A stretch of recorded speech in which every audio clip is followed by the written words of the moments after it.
नमस्कार, स्वागत है आप सभी का वी न्यूज़ के इस वीडियो में। आज हम बात करेंगे हाउसिंग बोर्ड की बसंत विहार कॉलोनी की, जो कि छतरपुर के सटई रोड पर गोरैया मार्ग पर बनाई गई है।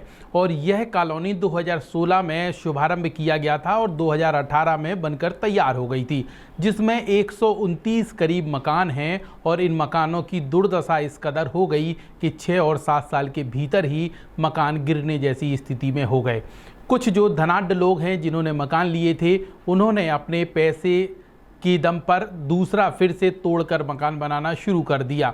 लेकिन उन लोगों की सोचिए जो सामान्य वर्ग से जिन्होंने अपने आशियाना के रूप में ये मकान लिया और सोचा और सपना देखा कि इन मकानों में रहकर हम अपना परिवार रहेगा।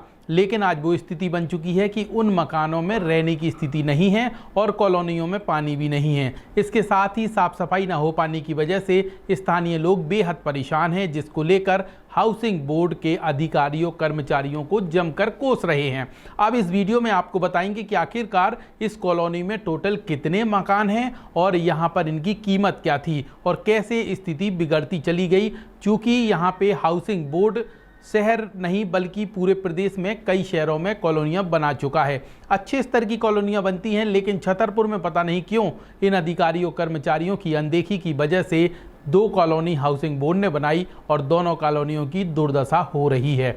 यहाँ पे छोटा सा ब्रेक लेते हैं, कहीं मत जाइए। ब्रेक के उस पार आप जानेंगे कि आखिरकार बसंत विहार कॉलोनी का क्या है हाल। चन्नूलाल का प्रतिष्ठान कलश ट्रेडर्स कॉलेज तिराहा छतरपुर लेकर आया है सागर संभाग का पहला हाईटेक मॉड्यूलर किचन डिजाइन, जो कि आधुनिक मशीनों द्वारा की जाती है, जिसमें आपका किचन बनेगा बेहद खूबसूरत। घर के ओपन एरिया में स्टील, लोहे, WPC प्लाई एवं ACP सीट कटिंग के अलावा सभी प्रकार की CNC कटिंग हाईटेक मशीनों द्वारा की जाती है। इसके साथ ही अब घर के भारी दरवाजे भूल जाएं और लोहे एवं स्टील डिज़ाइन से हल्के एवं हाईटेक दरवाजे हम लगाते हैं। घर की इंटीरियर डिज़ाइन में उपयोग होने वाली हर एक सामग्री हमारे यहाँ बनाई जाती है, जो कि छतरपुर जिला ही नहीं बल्कि पूरे सागर संभाग में एकमात्र है। तो देर किस बात की, अपने घर को खूबसूरत बनाने के लिए आज ही हाईटेक डिज़ाइन देखने एवं पसंद करने के लिए संपर्क करें कलश ट्रेडर्स कॉलेज तिराहा छतरपुर। हमसे फ़ोन पर संपर्क भी स्क्रीन पर दिए गए नंबर पर किया जा सकता है। ब्रेक के बाद एक बार फिर आप सभी दर्शकों का स्वागत है वी न्यूज़ के इस वीडियो में। हम बात कर रहे हैं छतरपुर शहर के सटई रोड पर, जहां पर गोरैया मार्ग पर बसंत विहार कॉलोनी बनाई गई है, जिसमें यहाँ पे हाउसिंग बोर्ड की तरफ से 129 मकानों का निर्माण किया गया है, जिनकी कुल लागत 15 करोड़ 29 लाख रुपए आई थी। और इसमें हाउसिंग बोर्ड ने 23 करोड़ रुपए की राशि उगा भी ली है। यानी कि हाउसिंग बोर्ड प्रॉफिट में है, लेकिन वहां रहने वाले लोगों को घाटा हो रहा है। चूँकि मकान की क्वालिटी ख़राब है, ऐसे में जिन लोगों ने मकान लिए थे उन्हें या तो तोड़वा कर बनवाने पड़ रहे हैं या फिर वह उन्हीं मकानों में गुजर बसर कर रहे हैं। अब आपको बताते हैं कि 129 मकानों में जूनियर MIG के 54 मकान हैं और HIG जूनियर के 22 मकान हैं, जिनकी कीमत 30 लाख रुपए 74,000 है। इसके साथ ही सीनियर MIG 27 मकान हैं, जिनकी कीमत 24 लाख 28,000 रुपये है। EWS के 26 मकान हैं, जिनकी कीमत 7 लाख 90,000 रुपये है। और यहाँ पे हाउसिंग बोर्ड के अधिकारी अपनी कुछ दलील इस तरह दे रहे हैं कि हमारे हाउसिंग बोर्ड ने अच्छी कॉलोनी बनाई है और लोगों को किसी प्रकार की समस्या नहीं है। पहले अधिकारियों को सुनते हैं, फिर उसके बाद आपको स्थानीय लोगों की समस्या सुनाएंगे। नमस्कार, आप भी न्यूज देख रहे हैं और मैं हूं पवन विदुआ। हम आपको बता दें कि छतरपुर की 2016 से निर्मित की गई कॉलोनी, जो कि 2018 में बनकर तैयार हुई थी, यह छतरपुर के गोरैया रोड स्थित बसंत विहार कॉलोनी की हम बात कर रहे हैं, जो हाउसिंग बोर्ड के द्वारा बनाई गई थी। और इसमें तकरीबन 129 के आसपास जो है मकान बना करके तैयार किए गए थे। इसमें अलग अलग टाइप के मकान बनाए गए थे, जो लगभग 15 करोड़ से अधिक की लागत की राशि से जो है हाउस बोर्ड के द्वारा बनाए गए। लेकिन ज्यादातर मकान अभी तक सेल नहीं हो पाए हैं। इन तमाम बातों की चर्चा को लेकर के हमने कॉलोनी वालों लोगों से भी बातचीत की, तो उनके द्वारा भी तमाम प्रकार के आरोप लगाए गए। उन्हीं आरोपों के बीच हम जानने के लिए हमारे साथ जो हाउसिंग बोर्ड के अधिकारी हैं, उनसे खुद हम बातचीत करते हैं कि क्या वजह रही है कि आखिरकार कॉलोनी के मकान नहीं बिक पाए और जो बिके हैं वहां पे लोग रह नहीं पा रहे हैं। सर, बसंत विहार कॉलोनी आपके द्वारा बनाई गई थी सामान्य आवास को लेकर के, इसमें अलग अलग राशि के अलग अलग मकान थे। कितने मकान अभी तक सेल हुए? अभी तक करीब 20-25 मकान सेल हुए हैं। कितने मकान बनाए गए थे? 129 मकान बनाए गए थे, और इसकी सेलिंग कब से शुरू हो गई थी बिकने की? जो हुए थे 2018 से। मतलब अभी तक लगभग 7 साल हो चुके हैं। हाँ, तो ना बिकने की क्या वजह मानते हैं आप? अब ये कह लीजिए कि जो हितग्राही है, जो देखता है मकान, वो कहता है शहर से दूर है, शहर से दूर है। एक ही वजह बताई जा रही है कि शहर से दूर है, इसलिए उसमें थोड़ा-सा भी फ़ोकस कम कर रही है आम पब्लिक। तो अभी यदि सरकार की बात की जाए, आपके विभाग की बात की जाए, तो अभी विभाग का कितना पैसा उसमें इन्वेस्ट है और अभी तक अभी रिकवर नहीं हुआ? करीब-करीब 20 से 23 करोड़ के आसपास का पैसा अभी उसको रिकवर करना है बेच के। हुँ। हुँ। तो अभी विभाग आपका क्या कर रहा है ताकि वो निर्भर निकल प्रचार जाए? प्रचार मतलब उसमें विज्ञापन चलता रहता है उसका, हुँ। तो आते रहते हैं बीच-बीच में, जो भी जो है हितग्राही है जिनको मकानों की आवश्यकता है, वो बीच-बीच में पंजीयन कराते रहते हैं।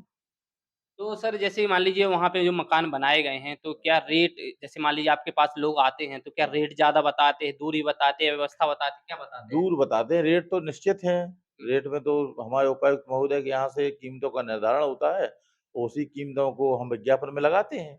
लेकिन सर वहाँ पे कुछ लोगों ने दलाली के भी आरोप लगाए हैं कि विभाग के द्वारा दलाली की जाती है इस ये कारण से। निराधार है, ये निराधार है। हाँ। ये बात करना, ऐसे किसी के ऊपर दलाली का आरोप नहीं लगा सकते हैं, हुँ, और ये सब जो है अच्छी बात नहीं है कुल मिला के ओवरऑल, हुँ, हुँ। कि कोई दलाली करता है, ये करता है, वो करता है, ये सब चीज़ें गलत संदेश देती हैं, और मैं इस चीज़ को नए सिरे से नकारता हूँ।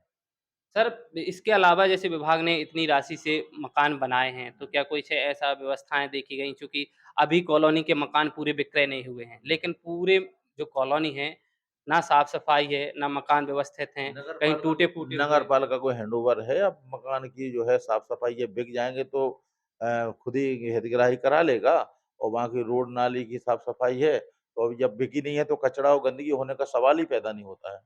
तो सर वही तो मैं कह रहा हूँ कि अभी बिके भी नहीं हैं, उसके हाँ। बावजूद भी ये स्थिति है, तो लोग क्या लेने की क्या लेंगे स्थिति कैसे? क्या स्थिति है? यही कचरा फैला भाई हुआ है, कचरा पेड़ क्योंकि लगे हुए जब हैं घरों जहाँ में। जहाँ इंसान रहता है, कचरा वहीं फैलता है। जब बिके नहीं है, पूरी प्रॉपर्टी खाली पड़ी है, तो वहाँ कचरा है ही नहीं है, और बाद बाकी जो गाजर घास है, हम समय-समय पर उसको ठीक साफ कराते रहते हैं। तो ये एमएलआर रहवार जी हैं जिन्होंने साफ तौर से इनकार किया है। हालाँकि ये तस्वीरें आप खुद देखेंगे वी न्यूज़ पर कि आखिरकार बसंत विहार कॉलोनी की क्या तस्वीरें हैं और आखिरकार लोग इस कॉलोनी में मकान लेने के लिए क्यों नहीं आ पा रहे हैं। एक बहुत बड़ा प्रश्न चिन्ह है चूँकि करोड़ों की लागत से यह पूरी कॉलोनी निर्मित की गई और अभी भी करोड़ों की रिकवरी होना विभाग के लिए बाकी है।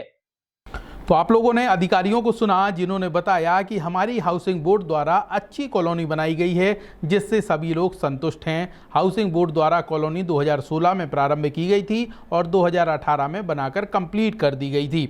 उधर स्थानीय लोगों का कहना है कि यहाँ पर साफ सफाई नहीं होती और जो मकान बनाए गए थे वो 6 साल बाद ही यहाँ पे गिरने जैसी स्थिति में हो गए हैं। पूरी कॉलोनी में पानी की व्यवस्था दुरुस्त नहीं है, इस तरीके की समस्या आ रही है। और यहाँ पे 2024 में नगर पालिका को कॉलोनी हैंडओवर कर दी गई थी 60 लाख रुपए में, और यहाँ पर मेंटेनेंस का काम नगर पालिका को करना था, गार्ड की व्यवस्था भी नहीं है। इस तरीके के आरोप जी Basant Vihar colony Madhya Pradesh housing board की कब से रह रहे हैं आप?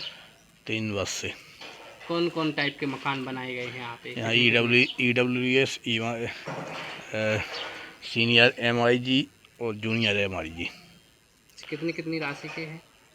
जी यहाँ 12 लाख से लेके 76 लाख तक अलग-अलग राशि के हैं। अलग अलग राशि कितने के। मकान बने हैं टोटल? कितने हैं? 200 मकान। 200 मकान बने। कितने बिक गए होंगे लगभग? वो उनकी दलाली की वजह से बिक नहीं पाते यहाँ। उनको क्योंकि? पहले दलाली चाहिए हाउसिंग बोर्ड वालों को, हाँ। जो खरीदने जाएगा उनसे दलाली चाहिए। इसके बाद अगर वो बिक भी जाते हैं तो कोई सुविधाएं नहीं है। लाइट पिछली दीपावली को लाइट कटी थी यहाँ, स्ट्रीट लाइट, आज तक लाइट नहीं जुड़ी। कई बार कंप्लेंट कर चुके। हाँ। ना लाइट है ना पानी की व्यवस्था है, कुछ नहीं है यहाँ। और शुल्क लेते हैं यहाँ पे? नहीं शुल्क नहीं लेते ना। शुल्क क्या है, क्या उनका बिका ही नहीं है तो वो शुल्क नहीं लेते। अच्छा। कितने लोग रह रहे हैं अभी? यहाँ 10-15 लोग। और कितने मकान बिके होंगे टोटल 200 में से? अब 200 में से करीब 40-50 मकान बिके हैं। तो क्या लग रहा है किसकी लापरवाही है? क्या वजह है? क्यों नहीं बिक पा रहे हैं? कुछ नहीं है, लापरवाही तो ये उनका कहना ये है कि हमने नगर पालिका को हैंड ओवर कर दिया है, नगर पालिका को उन्होंने 72 लाख रुपये जमा भी कर दिए हैं। अपन ने नगर पालिका को भी लिख के दिया, तो ना नगर पालिका साफ सफाई के लिए आती है, ना नगर पालिका स्ट्रीट लाइट का बिल जमा करती है, ना कनेक्शन जोड़ रहे हैं। परेशान हैं आप लोग? हम लोग परेशान हैं।